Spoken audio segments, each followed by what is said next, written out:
ചില സൗഹൃദങ്ങൾ ജീവിതം തന്നെ മാറ്റിമറിക്കും. വായാട്ടുപറമ്പ് ഗ്രാമം. ഇവിടെയാണ് ഒരു ബാല്യകാല സൗഹൃദം പൗരോഹിത്യത്തിലേക്ക് വളർന്ന് അപൂർവ യാത്ര ആരംഭിച്ചത്.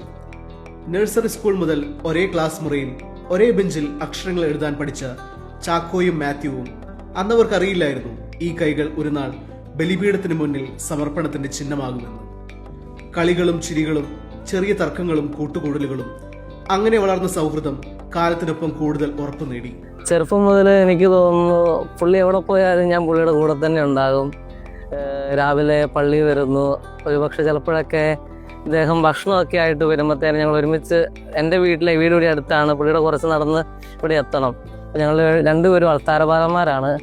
പള്ളി കുർബാനയെല്ലാം കഴിഞ്ഞ് ആഘോഷമായിട്ട് ഞങ്ങൾ വീട്ടിലേക്ക് പോകും. വീട്ടിൽ ചെന്നിട്ട് ഒരുമിച്ച് പുള്ളിയുടെ ഭക്ഷണമൊക്കെ എടുക്കും. എനിക്ക് വീട്ടിൽ നിന്ന് ഭക്ഷണം ഞങ്ങൾ രണ്ടുപേരും ഷെയറൊക്കെ ചെയ്ത് അതെല്ലാം കഴിഞ്ഞ് ഭക്ഷണം എല്ലാം കഴിഞ്ഞ് ഞങ്ങൾ തിരിച്ച് സ്കൂളിലേക്ക് പോവുകയാണ് മിക്ക ദിവസം തന്നെ പതിവുള്ളൊരു കാര്യം എന്ന് പറയുക. അപ്പോൾ ആ ഒരു ചെറുപ്പത്തിലുള്ള ആ ഒരു സൗഹൃദമൊക്കെയാണ് ഞങ്ങളെ ഇവിടം വരെ എത്തിച്ചതെന്ന് ഞങ്ങൾക്ക് തോന്നുന്നു. ഇവരെൻ്റെ കൂടെ പോരും എന്നുള്ളൊരു പ്രതീക്ഷ എനിക്കില്ലായിരുന്നു. ഞാൻ ചുമ്മാ ഒന്ന് വിളിച്ചു നോക്കിയതാ. പക്ഷെ എന്തോ ആളെൻ്റെ കൂട്ടത്തിലേക്ക് പോകുന്നു.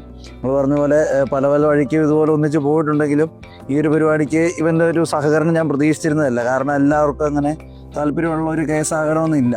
സെമിനാരിയിലേക്ക് ഞങ്ങൾ പോകാൻ വേണ്ടിയിട്ട് തീരുമാനിച്ച കാര്യം ഞങ്ങൾ വീട്ടിൽ അവതരിപ്പിച്ചപ്പോഴത്തേന് കാര്യമായിട്ട് എതിരഭിപ്രായങ്ങളൊന്നും ഉണ്ടായില്ലായിരുന്നു. ഞങ്ങളുടെ രണ്ടുപേരുടെയും വീട്ടുകാർ അത് ഞങ്ങളുടെ ആ തീരുമാനത്തെ വളരെ പോസിറ്റീവായിട്ടാണ് എടുത്തത്.